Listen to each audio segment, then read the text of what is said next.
mais uma vez com vocês, Luz, Câmara e Ação contra o Câncer. Hoje o nosso programa vai ser bem educativo para você. Você vai aprender um pouquinho mais de oncologia clínica ou então de quimioterapia. Mas saber o que é, o que não é, por que cai cabelo, por que deixa de cair, tudo hoje com o Dr. Flávio Cárcano. Ele é médico oncologista clínico, coordenador do programa de residência médica aqui do Hospital de Câncer de Barretos e também gerente médico da nossa unidade de pesquisa clínica. Tudo bem, doutor Flávio? Tudo bem. Bom, conta pra gente um pouquinho como lá do interior do Brasil, né, lá de Corumbá, alguém foi parar nas praias do Rio de Janeiro. Quanto foi essa história? Conta pra gente. Na verdade, como todo aluno, né, vai galgando os passos dentro aí dos estudos, e quando chegou o momento do vestibular, né, houve a necessidade de eu procurar um estudo fora, na cidade do interior. Apesar da gente ter lá as possibilidades, a gente fica um pouco distante da competitividade que é dentro dos grandes centros. Então, na época, surgiu a ideia dos meus pais, né, de que eu fosse estudar fora. Apesar de Campo Grande ser mais próximo, né, o contato, o acesso mais fácil que eu tinha era através de uma tia que já morava no Rio de Janeiro, que me convidou para morar junto com ela, né? Tinha primos lá também, e eu tive a oportunidade então de fazer os meus estudos lá após o segundo ano, após o segundo grau, para que eu pudesse tentar uma vaga em alguma universidade federal, né, para medicina. Então foi esse o interesse de estar buscando o Rio de Janeiro. Bom, mas o sul-mato-grossense lá de Corumbá, como nasceu essa ideia, estou falando na sua cabeça, de se tornar médico? Alguém na família, um exemplo, como foi isso? Isso é bem atípico, né? Às vezes a gente vê muitos na família com médicos, então acaba que o jovem manifesta o interesse, mas especificamente na minha família não tinha ninguém médico, né? Mas eu era muito interessado nos processos biológicos e já desde o segundo grau eu gostava muito de biologia e de outras ciências como química e física, e não era muito afeito às ciências humanas, né? Então a medicina, como outras profissões também, mas principalmente a medicina, ela envolve essas ciências, e a minha curiosidade em saber como esses processos acontecem dentro do organismo humano foi o que manifestou interesse em tentar medicina. Então, acho que o foco foi principalmente esse, né? E é claro que junto disso tem o interesse e a felicidade de você poder estar ajudando o outro, né? E que isso é muito recompensador. Mas eu acredito que isso às vezes é um pouco mais distante na cabeça do jovem e acaba vindo como uma consequência depois.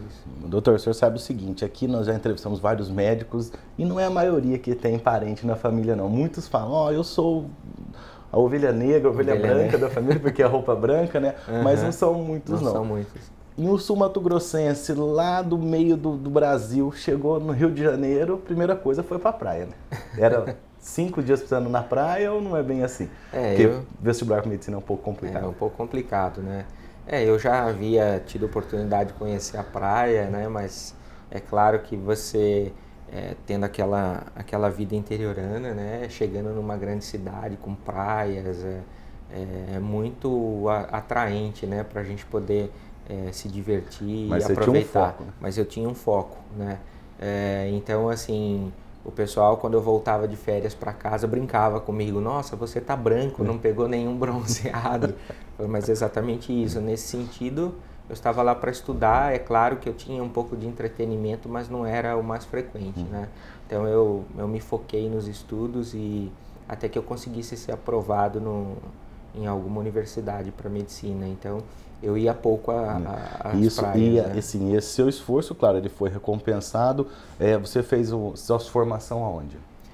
Então, depois de um período de estudos, lá eu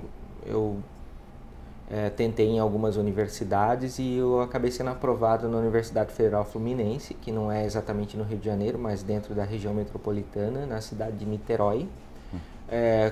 Como eu te falei, eu fui para lá morar com familiares, mas logo depois que eu fui aprovado, eu já me mudei para Niterói e passei a morar junto com 2 colegas, né, da mesma turma. Então, na Universidade Federal Fluminense, eu cursei os 6 anos de medicina. Já tinha uma ideia do que fazer? Vou fazer aqui, aquilo não, lá? Ainda não tinha. Na entrada, na inscrição, não sabia o que ia fazer? Eu tinha alguns colegas que, por curiosidade, já chegavam na universidade com uma ideia, né, de especialidade, mas isso não era muito bem informado para mim. Já era satisfatório e muito empolgante tendo a possibilidade de me tornar médico, né? Então eu não tinha uma especialidade ainda em foco no início. Depois eu fui, foram passando os anos e eu cheguei até o internato. No internato eu já comecei a fazer alguns plantões, tanto curriculares quanto extracurriculares. E eu me interessei bastante pela cardiologia. Já no final da universidade, eu tinha um interesse muito grande em ser cardiologista. E fiz muitos plantões de terapia intensiva, de cardiointensiva, mais relacionados a essa área. E logo depois que eu concluí a graduação na Federal Fluminense, eu fui aprovado para o programa de residência médica em clínica médica, né, no hospital. Porque para fazer a cardiologia, né, você é em casa para aprender, vai que você quer se tornar um cardiologista, eu acho que é uma boa coisa, porque é muito difícil, eu não gostava muito. Então, se você fizer esse trabalho pra gente, é melhor. Mas para você se tornar um cardiologista, você tem antes que fazer a clínica médica. Exatamente. Muitas especialidades, elas têm como pré-requisito, né, o estudo em clínica médica. Então, as especialidades clínicas em geral, você precisa ter a residência de clínica médica antes de você poder estar ingressando num curso regular de uma especialidade. Então, cardiologia era assim, como a oncologia clínica também é. Então, dentro da residência de clínica médica, eu mudei... Você esbarrou com... Exatamente, eu mudei um pouquinho o interesse, né? Já no início do segundo ano, eu criei um certo conflito, porque já era muito certo para mim fazer a cardiologia, mas a cardiologia é uma especialidade também bastante desgastante do ponto de vista prático, porque você tem que estar envolvido com muitos plantões, pacientes muito graves. Apesar do cardiologista poder estar atendendo a população num consultório, dentro da sua formação está também, sim, a necessidade de estar envolvido com terapia intensiva, cardiointensiva, ou seja... Seriam as UTIs, né? As UTIs, então isso é bastante desgastante, tanto emocionalmente como fisicamente. E não que eu não estivesse disposto a enfrentar isso, mas junto disso, eu tive contato com a oncologia pela primeira vez, porque para a população que não sabe, a oncologia clínica é uma especialidade que, dentre as outras, é relativamente recente, né? Então, a gente tanto recente que nós não temos um programa muito sólido de oncologia dentro da graduação, né? Na faculdade não se tem muito esse acesso à oncologia clínica, que até pouco tempo atrás chamava quimioterapia, né? Vocês vão saber no próximo bloco o que é isso. Exatamente. Então, não tinha muito esse contato, não era programado esse contato, então a gente acaba conhecendo, principalmente depois que sai da universidade. Então, já na clínica médica, eu comecei a manifestar interesse pela oncologia, foi aí nesse momento que eu mudei, né? E resolvi fazer oncologia clínica, e terminando a residência de oncologia clínica, eu consegui ingressar no Instituto Nacional do Câncer, no Rio de Janeiro. Foi onde eu concluí a minha segunda residência em oncologia clínica. O Instituto Nacional de Oncologia é o INCA, né? Que é um parceiro do hospital. O INCA na verdade, ele é quem dita as regras junto, claro, com o Ministério da Saúde, né? O INCA tem um papel muito importante, só um pouquinho dessa história do INCA, para a nossa população saber que ele existe, né? O INCA, ele hoje funciona lá como associado a uma fundação, mas na verdade o seu papel, de certa forma, é um papel gerencial junto ao Ministério da Saúde, no que diz respeito às políticas de assistência oncológica no Brasil. Então ele tem um papel relevante, tanto do ponto de vista governamental, mas também do ponto de vista assistencialista. Lá no Rio de Janeiro, ele hoje compõe de 4 unidades, né, que são especializadas e que atende a população da metrópole, né? E lá no Rio, no INCA, você escutou nos corredores falar aqui do hospital, como o Hospital de Barretos entrou na sua vida já quase no final da residência, né? O Hospital de Barretos, como todos sabem, é um centro de excelência. Entretanto, nas grandes capitais, talvez mais São Paulo, mas no Rio de Janeiro, sabe-se da existência do Hospital de Câncer de Barretos, né? Quem está vinculado a atividades de pesquisa e de gerência da assistência à saúde tem esse conhecimento, mas ele não é muito conhecido pela população em geral, que já é atendida pelo INCA. Então, para os estudantes, o Hospital de Câncer de Barretos era conhecido, mas as pessoas pouco sabem da atividade de excelência que se exerce aqui, do tamanho. A gente costuma brincar que as pessoas conhecem realmente Barretos quando elas vêm conhecer a instituição aqui, né? Porque como é uma instituição numa cidade interior de São Paulo, às vezes as pessoas não têm uma noção muito certa. O Barretos é relativamente pequeno, então a instituição também deve ser uma coisa pequenininha. Exatamente. Mas todos sabem que a instituição tem um contexto internacional e isso é muito bem visto lá fora.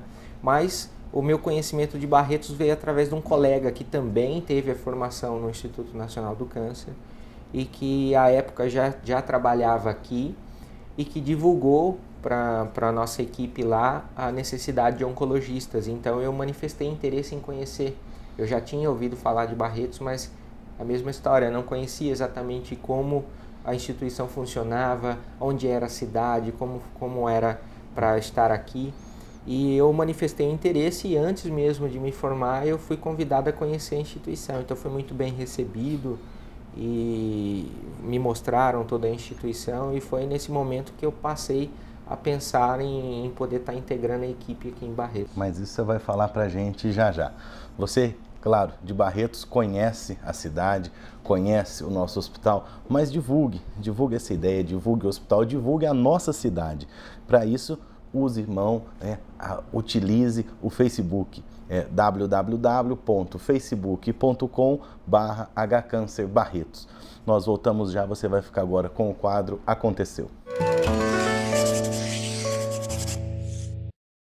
Nos dias 29 e 30 de agosto, o Hospital de Câncer de Barretos realizou o seu terceiro Simpósio Internacional de Oncologia Translacional. O evento reuniu especialistas de várias partes do mundo que discutiram as melhores estratégias para fazer com que a pesquisa científica beneficie cada vez mais o paciente com câncer. Alguns profissionais que fizeram parte deste simpósio relataram a importância do evento. Esse evento para discussão no Simpósio Internacional em Pesquisa Translacional em Oncologia é um evento muito importante que acaba sendo um fórum de discussão de como é que nós vamos trazer as informações da pesquisa, ou seja, aquelas que vêm da pesquisa básica, da bancada, para o benefício do paciente. Como é que nós vamos fazer a aplicação clínica do nosso conhecimento gerado através da pesquisa. E nós tivemos aqui a oportunidade de trazer vários convidados internacionais e vários convidados também nacionais de renome. Acaba sendo um momento que a gente senta com todo mundo da comunidade científica, mais estudantes e clínicos, para discutir como é que a gente faz a aplicação da pesquisa em prol do paciente. I find this meeting in Barretos Hospital, for which I was invited, very impressive. This is a very new hospital which has been very well equipped and have high quality standards for the patient care. The meeting, which was scientifically quite good, I enjoyed it very much. There were very good sessions here, and especially I like the microRNA sessions, the HPV session, and in general the meeting has a very good level. I enjoyed it very much. Thank you. A finalidade deste simpósio é reunir aqui em Barretos os maiores experts em algumas áreas que são muito importantes para a nossa pesquisa.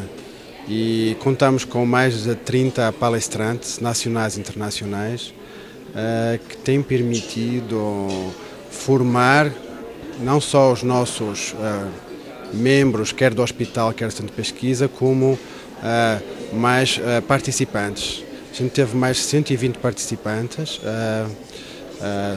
metade desse pessoal era de fora, então a gente está a conseguir, pela qualidade do curso, atrair pesquisadores, alunos, pós-doutorados, estagiários de centros muito importantes da região.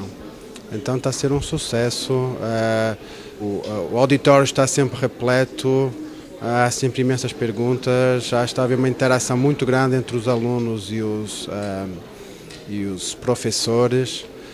Está a haver uma sessão de postos onde toda a gente tem possibilidade de discutir o seu trabalho. Então está a ser muito enriquecedor, certamente para os alunos participantes, mas também para os nossos professores visitantes, que estão também a aprender muito com o que a gente está fazendo, além de conhecerem a instituição, que vão levar depois para fora o nome do trabalho e a qualidade que a gente está fazendo aqui.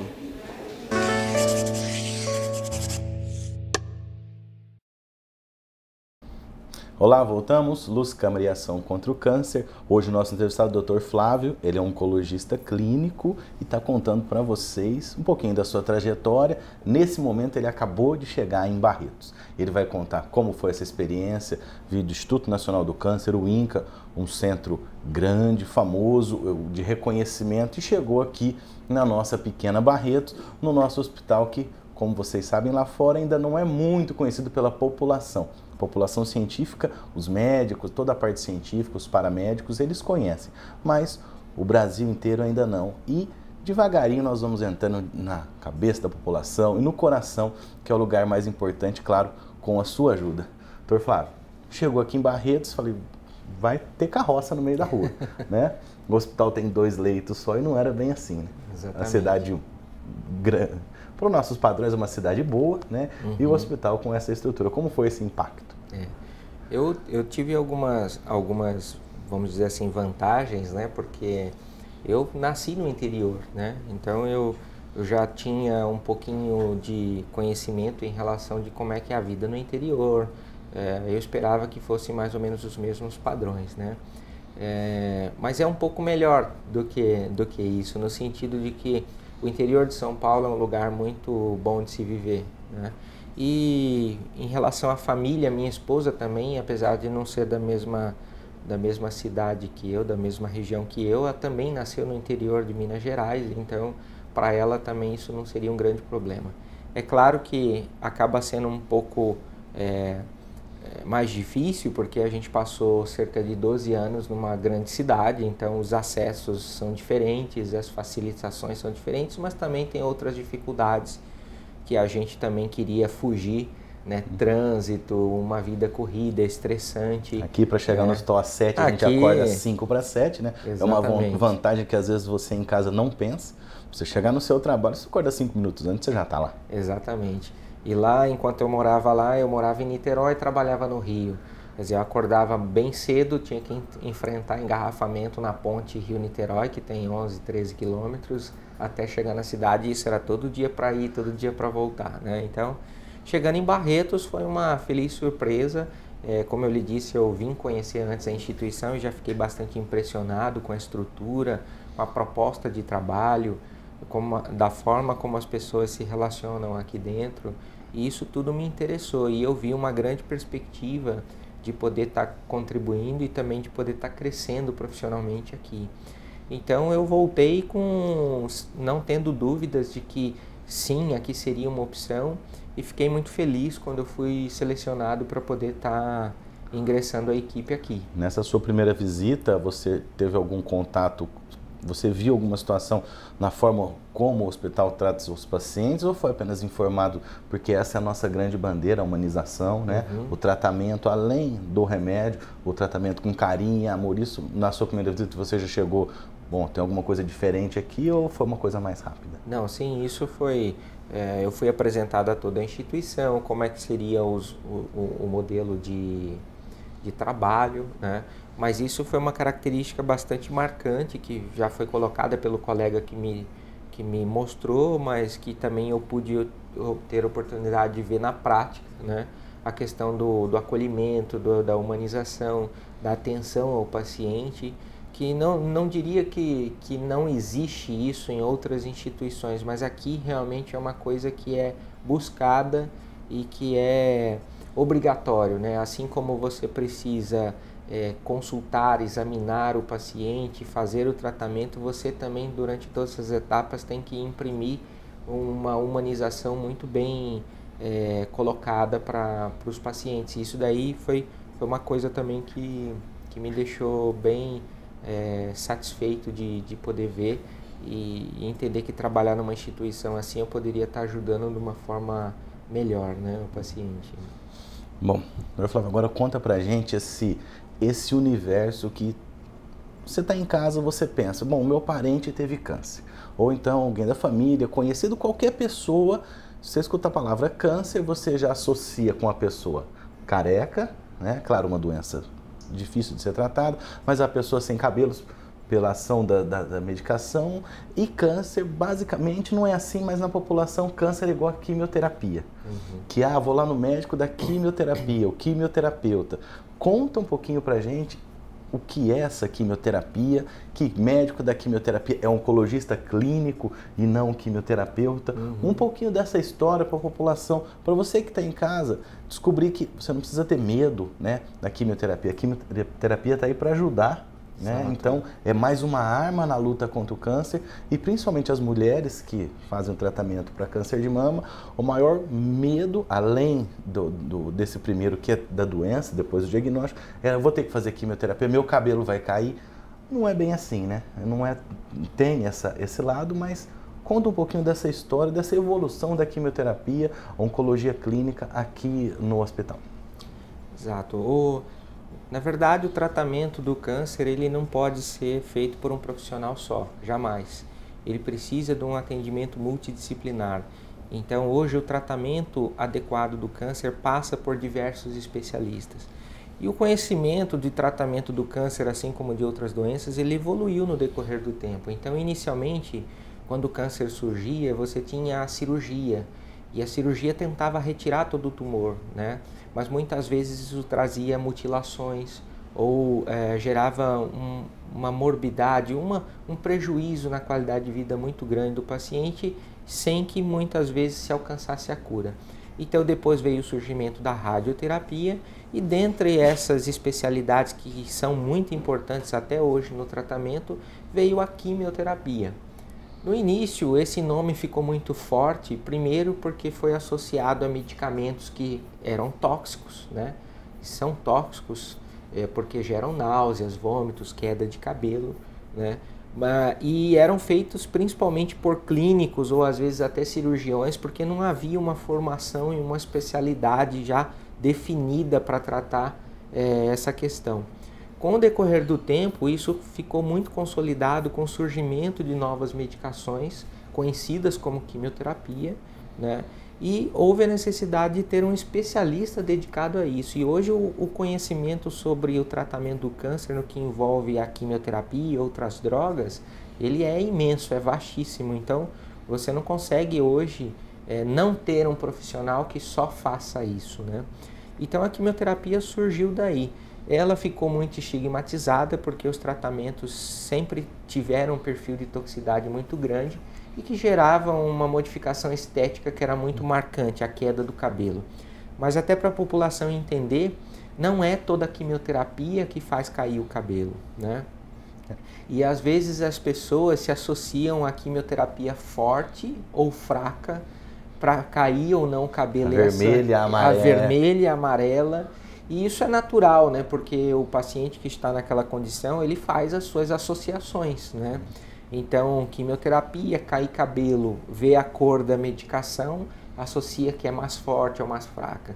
Mas eu sempre falo para os pacientes, para eles não pensarem dessa forma, porque além de gerar ansiedade, isso não tem uma relação tão direta assim. Você pode ter uma quimioterapia que faz muito mal para uma pessoa, e aquela mesma quimioterapia o outro tira de letra, né, vamos dizer assim.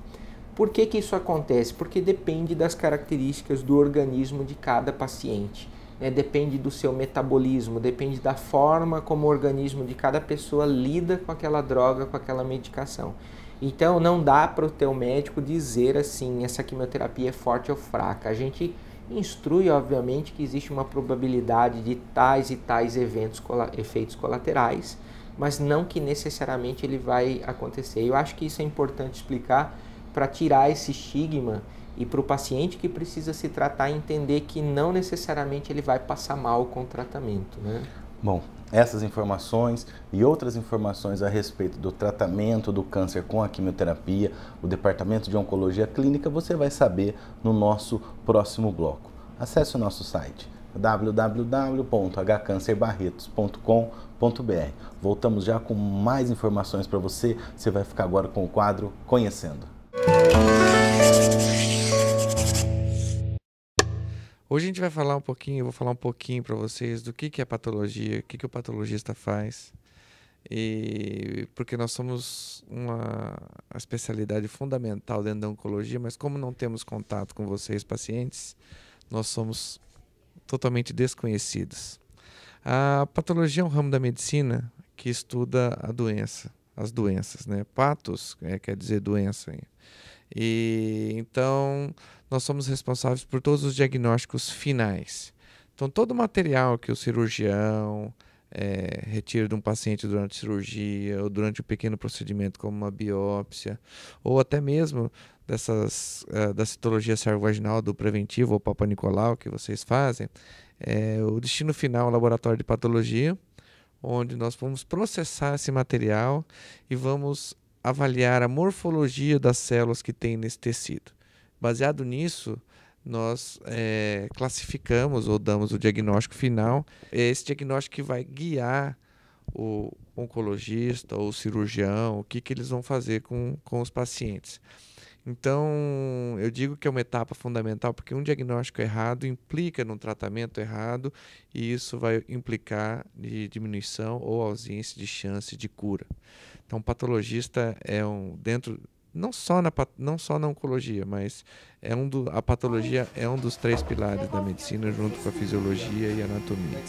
Que no ramo ainda da patologia, nós somos responsáveis também por fazer as necrópsias, ou seja, por fazer as autópsias, né, ou necrópsias são sinônimos, das pessoas que não morreram de morte violenta, ou seja, aquelas pessoas que morreram internadas ou que morreram em casa. Na nossa situação aqui em Barretos, nós somos responsáveis pelo serviço de verificação de óbito, né, que é um dos nossos colegas, o Dr. Marcos, que toma conta lá, e fazemos as autópsias daqueles pacientes que morrem sem assistência médica nos 19 municípios da nossa DIR.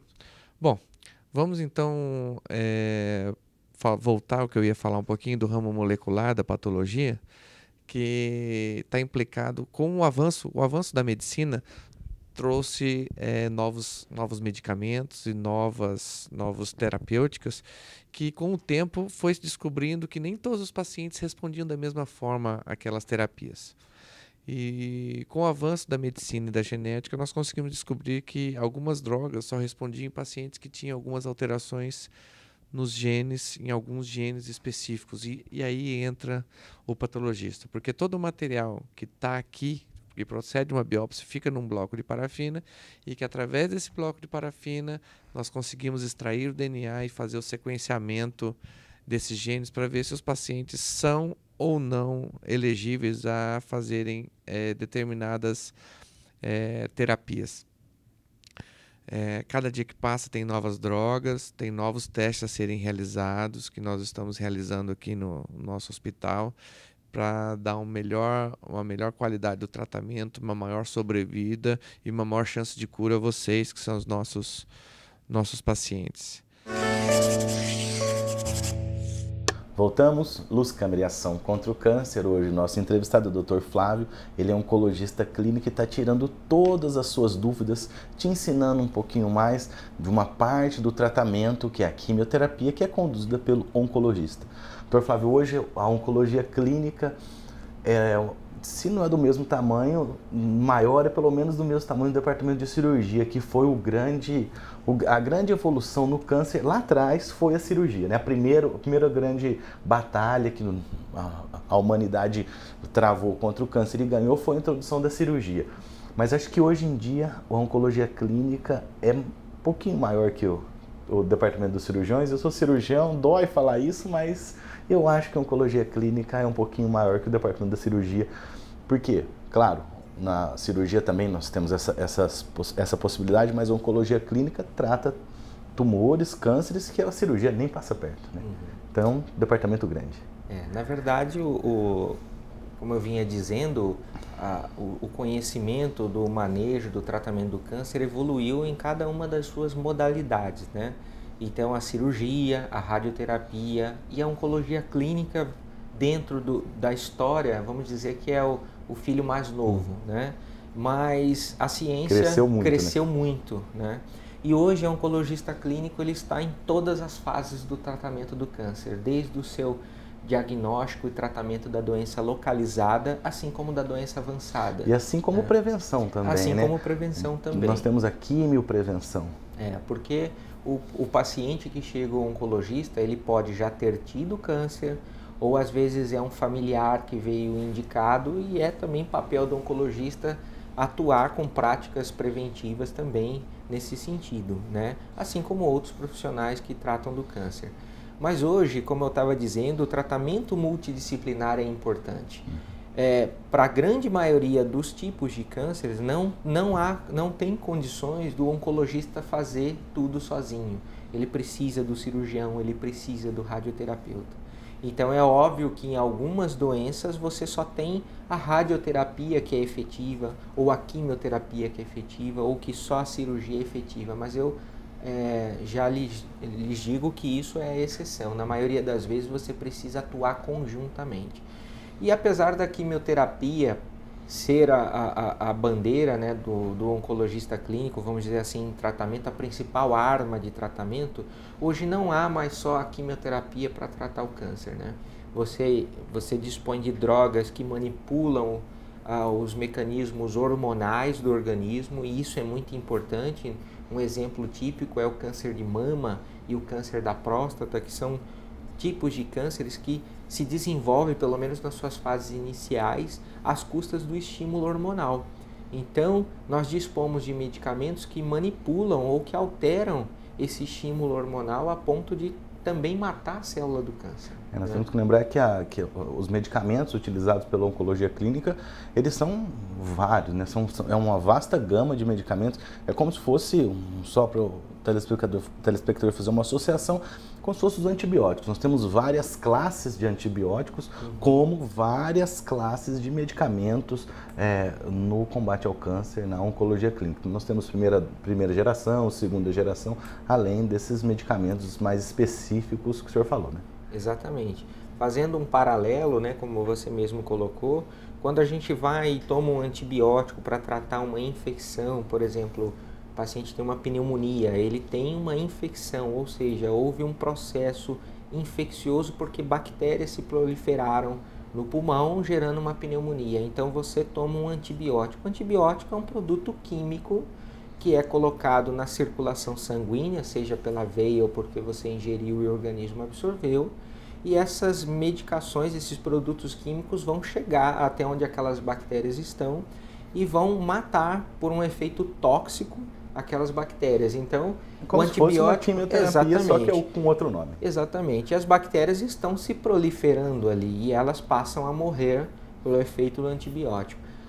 Basicamente, pelo mesmo princípio, a quimioterapia também é um produto químico, mas que se presta a matar células do câncer, né? A grande dificuldade é que essas células do câncer, elas surgiram do seu organismo, do organismo daquele paciente. Então, elas estão alteradas, elas estão diferentes do que elas tinham que estar e se proliferam numa velocidade muito grande, e esse produto químico afeta essa proliferação e tenta matar essas células do câncer dessa forma. Então, é mais ou menos nesse sentido, né? E esse crescimento, essa proliferação, esse crescimento desordenado das células, que vira lá o tumorzinho, o nódulo que você já sabe, nós já falamos aqui várias vezes, vamos voltar a falar depois, mas o quimioterápico, ele age nessa multiplicação. Outras coisas do nosso organismo se multiplicam também rápido, né? Sim. Daí vem os efeitos colaterais, né? Exatamente. Hoje, claro, o repertório de drogas é muito amplo e nós temos outros mecanismos de ação de algumas drogas, mas a quimioterapia, as principais ou as mais antigas ou as mais convencionais, elas atuam dessa forma, exercendo efeito tóxico nas células que se proliferam rapidamente. Mas no nosso organismo nós também temos células que se proliferam rapidamente, como as células que cobrem o intestino por dentro, as células que fazem o pelo, né? Daí o problema e o efeito colateral. Se ela vai afetar essas células, você tem queda de cabelo, você pode ter diarreia ou inflamação da pele que cobre a boca por dentro, a mucosa, que a gente chama de mucosite, né? E assim vai, os efeitos colaterais vêm disso, que esses produtos químicos têm o objetivo de matar a célula do câncer, mas quando atuam nas células que se proliferam rapidamente no organismo, também afetam. Na sua visão, assim, a longo prazo, ou já, às vezes até já existe, eu também estou aqui para aprender junto com você aí de casa, existe alguma medicação que escolhe, fala, não, essa aqui que está crescendo rapidinho, só que essa aqui é malvada, vou acabar com essa. Essa daqui é o cabelo do coitado do apresentador que já não tem mais, vocês estão vendo aí em casa, essa daqui eu vou preservar. Existe já essa seleção ou não? Isso, esse é o grande desafio, vamos dizer, das últimas décadas, que é encontrar uma medicação que, quando colocada no organismo, escolha exatamente a célula do câncer e não as células sãs, né? Então, as células sadias. Então, na verdade, essa dificuldade está sendo enfrentada com a pesquisa e com o desenvolvimento de novas drogas. Hoje já existem medicações que atuam em moléculas específicas nas células do câncer. E elas, quando surgiram, são chamadas de terapia-alvo, né? Ou seja, elas têm um alvo a seguir. E esse alvo, em geral, são moléculas que contribuem para o desenvolvimento do câncer. Mas, infelizmente, nós ainda não somos precisos nesses alvos, porque essas mesmas moléculas que estão nas células do câncer também são moléculas que estão em células sadias. Do mesmo corpo. Porque vêm do mesmo organismo. Então, nós também temos efeitos colaterais com essas medicações, mas elas cada vez mais são mais específicas, né? O que não acontecia anteriormente com a quimioterapia, né? Mas isso também, só para tirar um pouco esse conceito, não é porque hoje nós temos novas drogas e drogas direcionadas que elas obrigatoriamente são melhores do que as drogas mais antigas.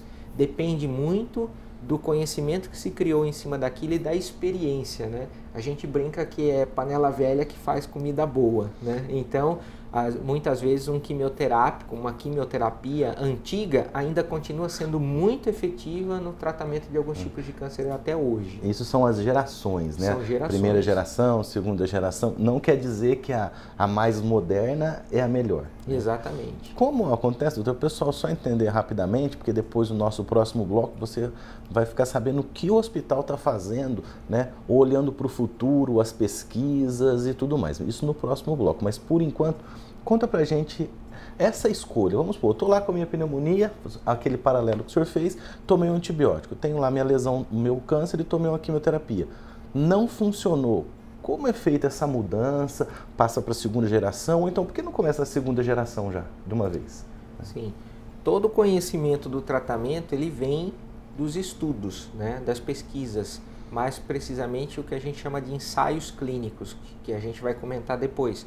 Os ensaios clínicos, eles servem para comparar o que já se faz convencionalmente com algo novo que você está trazendo, né? Então, sempre esses ensaios, eles são colocados para momentos específicos da doença. Então, quando a gente oferece essa primeira medicação, é porque ela foi testada para aquele momento Sabe que ali da vai doença, dar certo. que ali vai dar certo.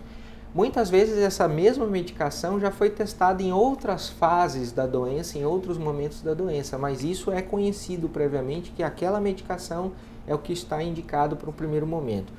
Quando, infelizmente, ela não consegue combater a doença ou combater um período e a doença volta a avançar, você pode dispor de outras medicações e outras formas de tratar, mas aí já é um outro momento da doença. Então, a gente não escolhe direto a segunda geração, ou o que a gente chama de segunda linha, né? Isso não quer dizer que segunda linha é pior que a primeira linha, é apenas uma forma de chamar... De diferenciar o número 1 do número 2. Exatamente. Uma vez o paciente falou, mas doutor, por que o senhor está fazendo um tratamento de terceira linha para mim e não faz o de primeira? Ele se sentiu diminuído, né? Achando que a gente estava dando o pior para ele, mas não. Essa linha que a gente fala primeira, segunda, é o momento em que a droga entra para tratar aquela doença. Porque ela foi estudada. Foi estudada para aquela fase da doença onde ela vai atuar. E o hospital também faz esses estudos, né? Sim. De estudo a droga ser usada na primeira, segunda, terceira linha e assim por diante. Mas isso você vai contar pra gente já já. Agora você vai ficar com o quadro Uma Dose de Saúde. Nós voltamos já.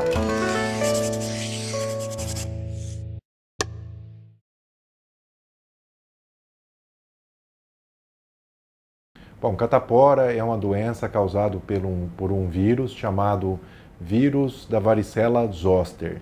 Na grande maioria das vezes ela é uma doença benigna.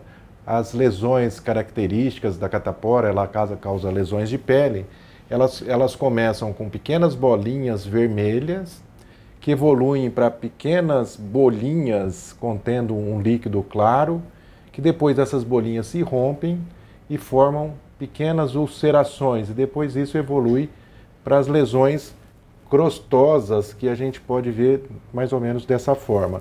E aqui um close que nós podemos ver as bolinhas, né, na pele, e essas são as lesões bastante características da catapora.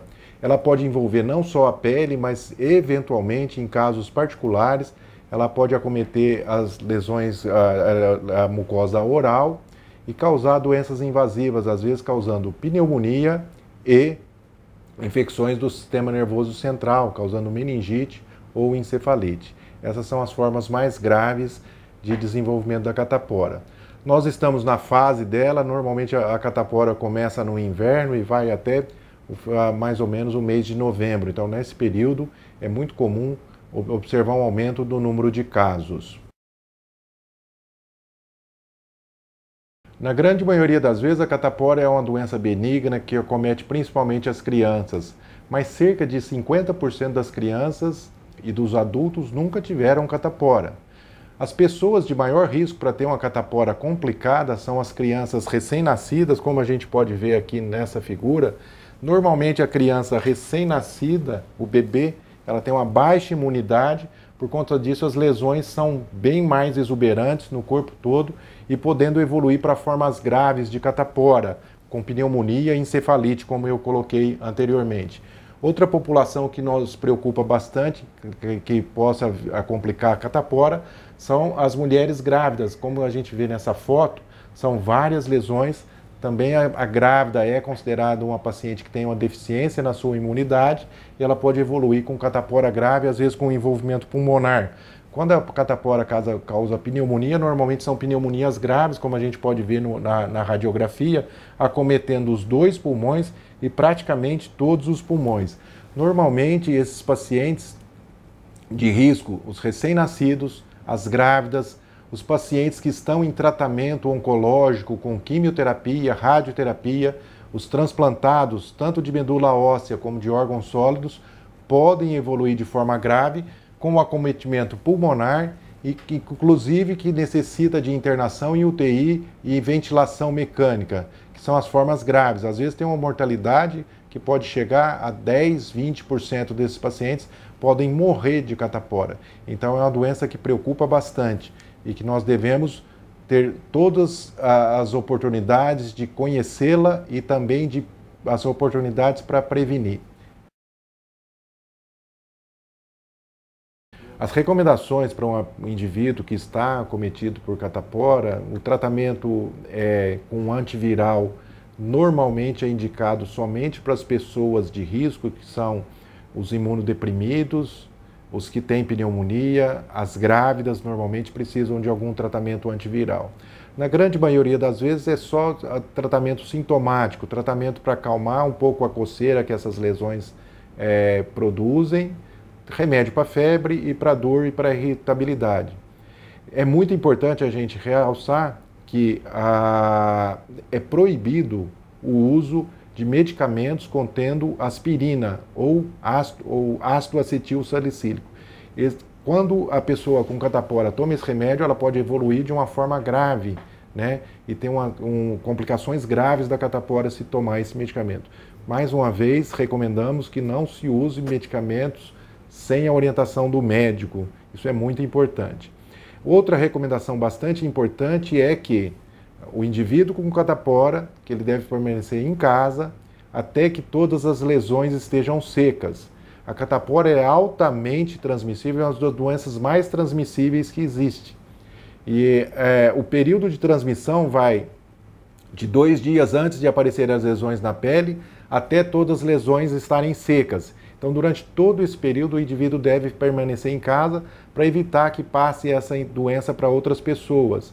que evite contato, principalmente com indivíduos que estejam fazendo tratamento de câncer, com quimioterapia, com radioterapia, que evite contato com pessoas grávidas, também pelo risco que nós já colocamos, e também com os recém-nascidos, que são as pessoas de maior risco para desenvolver catapora grave. Bom, para a prevenção da catapora, felizmente hoje existe uma vacina que ainda não está disponível, mas tenho certeza que em breve estará no calendário, então todas as crianças a partir de 1 ano de vida vai poder receber a vacina contra a catapora, né? Então nós vamos ter uma possibilidade muito grande de prevenção da catapora. Outra medida são aquelas que nós comentamos na pergunta anterior, que é o indivíduo com catapora, evitar que ele transmita essa infecção para as pessoas de maior risco, principalmente. Então o indivíduo que está com catapora, ele tem que ficar isolado na sua casa, na sua residência, quer dizer, ele não pode ir para a escola, ele não pode frequentar creche, ele não vai poder ir em festinha de aniversário, não vai poder ter um convívio social durante a doença. Depois que a pessoa tem catapora, ela não pega mais. Então, se ela já teve catapora, ela pode ter contato com outras pessoas que ela não vai ter mais a catapora, porque ela já tem a imunidade adquirida e essa imunidade dura para a vida toda. Mas as pessoas que nunca tiveram catapora, se elas tiverem algum problema de saúde, elas devem saber com o médico se podem tomar a vacina. A vacina é bastante segura e tem uma alta eficácia na prevenção. Então, nós recomendamos que as pessoas procurem ao posto de saúde e ver se elas têm indicação de vacina e quando essa vacina estiver disponível nos postos de maneira regular aí para todas as crianças, que as mães levem as suas crianças para vacinar. Voltamos, Luz, Câmara e Ação contra o Câncer. Hoje o nosso convidado, o Dr. Flávio, ele é oncologista clínico e está tirando um pouquinho das suas dúvidas sobre a oncologia clínica, que às vezes você conhece como quimioterapia. No bloco anterior, doutor, nós falamos a respeito de primeira, segunda linha. Isso, vamos falar um pouquinho mais, né? Porque para a pessoa em casa, você não pensar, bom, meu vizinho faz a terceira linha, como o doutor disse no bloco anterior.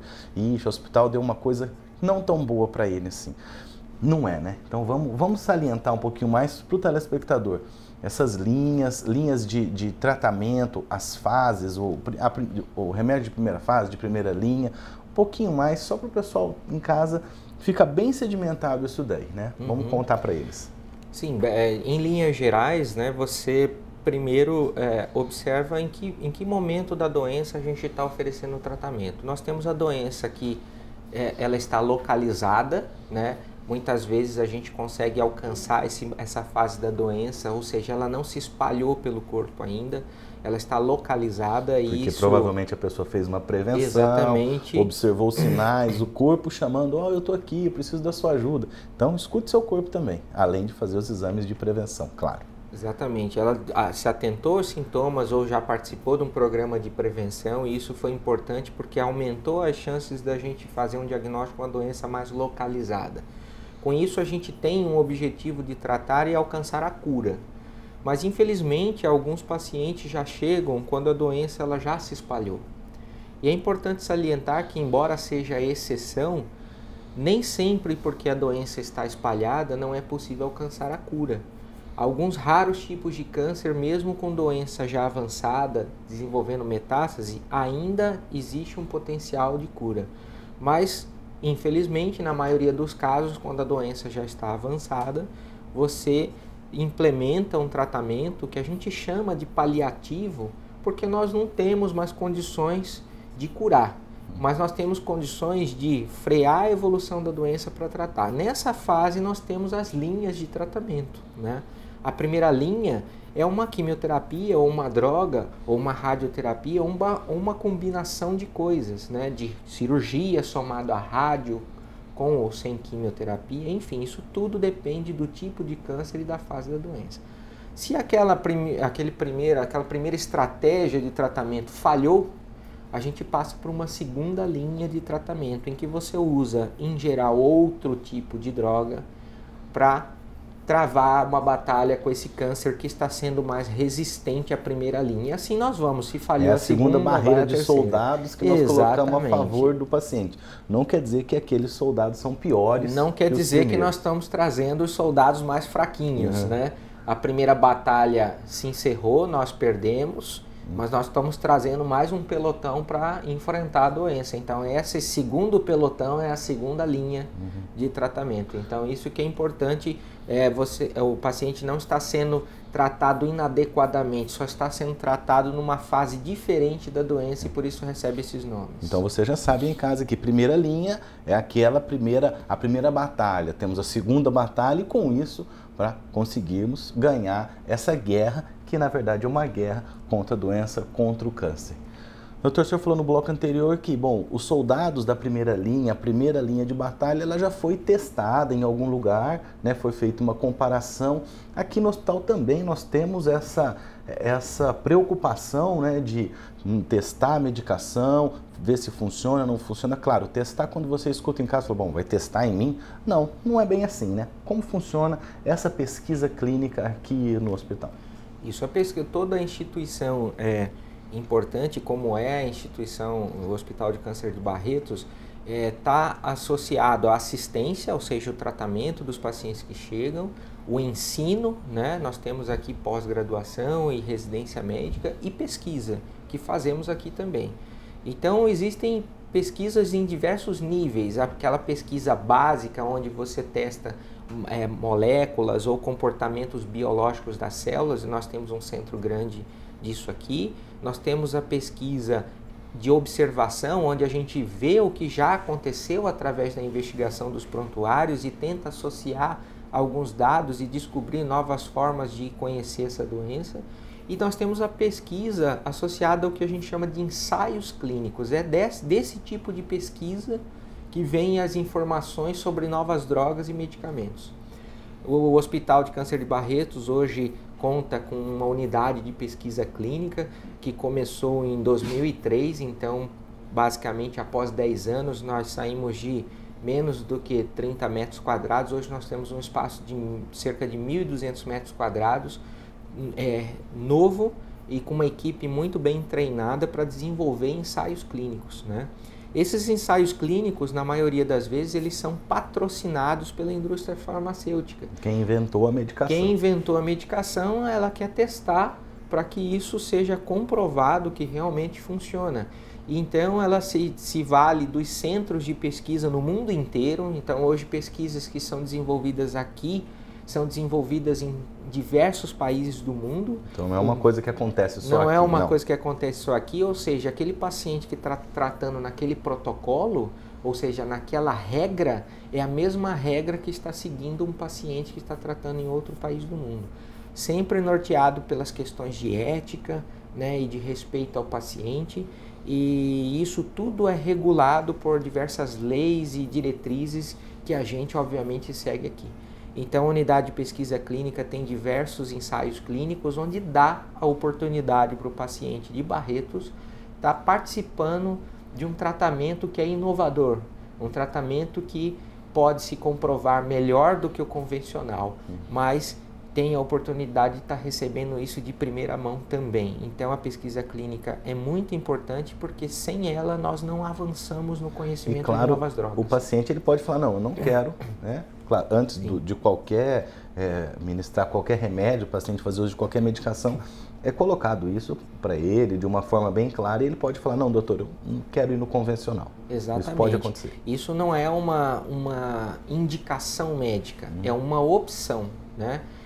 O médico indica a pesquisa clínica, o ensaio clínico para o paciente, porque vê naquele momento que dentre as opções, aquela é uma das melhores, ou aquela é uma opção plausível. Aquele paciente tem uma chance com essa nova medicação. Então o paciente tem direito de escolher. Aquele paciente que não quer participar, ele não vai participar e vai ser tratado convencionalmente com todo carinho e toda a dedicação da equipe. Mas a pesquisa clínica, ela é uma oportunidade a mais, né? E o paciente segue todas as regras éticas envolvidas nisso. Então ele assina um termo de consentimento, que se chama livre esclarecido, termo de consentimento livre esclarecido. É esclarecido porque o médico vai te esclarecer tudo sobre a pesquisa, as dúvidas, os riscos e benefícios que o paciente tem. E ele é livre, porque se o paciente decide por participar hoje, mas amanhã ele não quer mais, ele tem todo o direito de fazer isso. Mas, então, é tudo muito ético, tudo muito respeitado, mas é uma opção a mais e importantíssima para a gente avançar no conhecimento e contribuir para o tratamento do paciente com mais essa opção. Bom, aqui o Hospital de Barretos, já falou que são vários centros no mundo. Quantos protocolos hoje nós temos aqui que são realizados no mundo, em outros países do mundo? Sim, hoje nós temos cerca de 45 a 50 protocolos de pesquisa clínica, de ensaios clínicos que estão sendo desenvolvidos ou acompanhados ou executados aqui dentro da unidade de pesquisa clínica. Desses 45, 19 estão abertos para recrutamento. O que é isso? Na verdade, o paciente chega, é tratado aqui ou está sendo tratado em outra instituição e chega um momento em que o médico vê que nós não temos hoje opções melhores do que participar do ensaio clínico. Então, ele é conduzido até a nossa instituição ou daqui vai para a unidade de pesquisa clínica para ser oferecido esse protocolo. Então, nós temos hoje 19 protocolos em que um desses pode ser conveniente para determinado paciente. Mas é importante ressaltar que o paciente tem que ter critérios para participar desse protocolo. Não basta querer. Não basta querer. Esses critérios são muito importantes, não é porque eu fui ou eu não fui para a pesquisa por causa disso ou aquilo. É importante ressaltar isso. É pela segurança do paciente dentro da pesquisa. O paciente tem câncer de mama com essa e essa característica, se existe o protocolo naqueles moldes, esse paciente ele é um candidato a participar.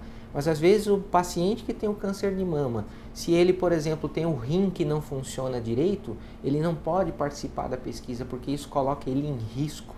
Então isso daí, o critério é para a segurança do paciente e para que o ensaio clínico seja desenvolvido do jeito que foi proposto. Bom, doutor Flávio, para finalizar, conta pra gente, assim, para a população, para você aí de casa, a importância deste centro de pesquisa clínica aqui em Barretos, não só para a população aqui no entorno do hospital, mas também para todo o Brasil. Provavelmente alguns estudos são realizados só aqui em Barretos ou em lugares restritos no Brasil. Então, qual a importância da abertura desse novo e tão bonito centro de pesquisa? Claro, é bonito, é novo, mas ele trabalha com respeito, com ética e visando sempre o melhor tratamento do paciente. Qual a importância desse centro aqui para Barretos, para o hospital e também para o Brasil? Uhum. Bom, a importância, múltiplos focos, né, vamos dizer assim, da importância de ter esse centro aqui. Primeiro, como eu já comentei, para o paciente, né? O paciente tem a oportunidade de participar de protocolos internacionais com drogas novas que podem estar oferecendo benefício. É importante dizer que, como é uma pesquisa, nós não sabemos se aquela medicação ela realmente é tão melhor quanto aquela que se faz convencionalmente. Mas existe uma probabilidade, uma chance daquilo trazer algum tipo de benefício ou outro para o paciente e isso é uma vantagem. Em relação à instituição, é claro que isso projeta a instituição de forma internacional, porque no momento que esse conhecimento é gerado, se publica um resultado de pesquisa relativo àquela droga, essa publicação é mundial e Barretos está tendo a oportunidade de estar participando do avanço do conhecimento do tratamento do câncer, né?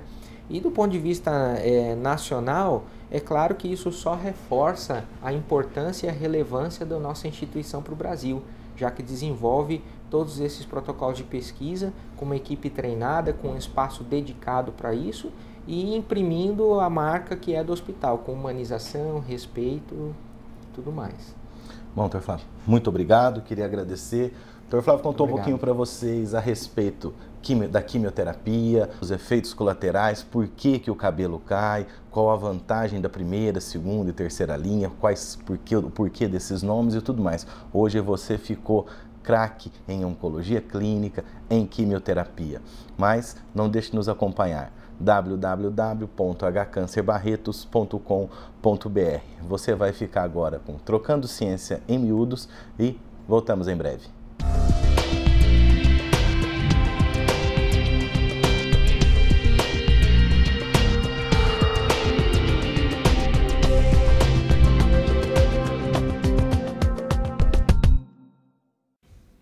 Olá, estamos mais uma vez com vocês com o quadro Trocando Ciência em Miúdos e hoje nós temos como convidada a fonoaudióloga Juliana Portas. Ela que é fonoaudióloga aqui da Fundação Pio XII e também aluna do curso de pós-graduação aqui da Fundação, onde ela está desenvolvendo o seu doutorado. Juliana, você pode contar para a gente um pouquinho do seu trabalho? Esse estudo, a gente analisa como que é a deglutição, o ato de engolir desses pacientes. Como o tumor é na região da cabeça e do pescoço, os pacientes apresentam, mesmo na presença da lesão antes do tratamento, algumas dificuldades na deglutição. Então, durante todo o tratamento, a gente acompanha esse paciente, fazendo exames objetivos para saber como que está a deglutição e auxiliando no processo de engolir desses pacientes. Ou, muitas vezes, precisando da ajuda de sonda para se alimentar, né? E fazendo exercícios para que a deglutição, o ato de engolir, fique mais fácil durante o tratamento do câncer. E o que objetiva o seu estudo? O que você quer encontrar com o seu estudo? Nós temos o tratamento do câncer pode ser cirúrgico, radioterápico. Nos nossos pacientes, a gente está avaliando nesse momento, durante a radioterapia. E a gente queria saber se, fazendo exercício durante a fonoterapia, no período da radioterapia, o paciente tem um melhor ganho, um benefício maior do que aquele paciente que não é encaminhado primeiramente para a fonoaudiologia. Então quer dizer que esses pacientes, eles fazem um tratamento, faz, por exemplo, a radioterapia, eles ficam com dificuldade para engolir depois. E você então está achando que fazendo a fonoterapia, ou alguns exercícios relacionados com fonoterapia, você pode melhorar essa deglutição, é isso? Isso, sem dúvida. Muitas vezes o paciente ele já chega com um engasgo, né, que a gente chama de aspiração, engasgo, dificuldade de engolir, e abordar esse paciente no início do tratamento vai fazer com que ele tenha uma deglutição mais eficiente, ele consiga se alimentar melhor. E se ele está alimentado, ele vai fazer um tratamento melhor de qualquer forma. E quando é que você começou esse estudo e quantos pacientes você já tem aqui incluídos no seu estudo? Eu comecei esse estudo há 1 ano e meio e atualmente a gente está com 51 pacientes incluídos, sendo que para a gente conseguir comparar o benefício ou não do tratamento, alguns a gente faz exercício, outros pacientes a gente acompanha para ver como que ele se comporta sem o exercício. E você já tem resultados preliminares do seu estudo ou ainda não? Ainda não, mas clinicamente eu analisando perto esses pacientes, eu consigo observar que no dia a dia, pelo menos pós 6 meses de tratamento, aquele paciente que fez a terapia, que fez o exercício, que veio, que aderiu, ele tem um melhor resultado, ele tem uma deglutição melhor. Então ele é acompanhado durante todo o tratamento, mas pós 6 meses da radioterapia, a deglutição dele é melhor do que aquele paciente que não fez o tratamento. Você acha então que o seu estudo no futuro, quando você concluir, ele vai mudar alguma coisa aqui no hospital? Provavelmente. A ideia é que o paciente, quando... isso, na verdade, é o que a literatura começa a sugerir hoje em dia, os estudos, os hospitais americanos, eles começam a indicar essa abordagem da fono antes do tratamento. E é nessa maneira, nessa forma que o paciente, no futuro, ele vai conseguir ser mais assistido, melhor assistido, né? Mas com maior atenção e com maior cuidado na alimentação. Então vocês viram como a pesquisa pode beneficiar os pacientes aqui no Hospital do Câncer de Barretos. Agradeço pela sua entrevista, espero vocês na próxima semana. Até lá!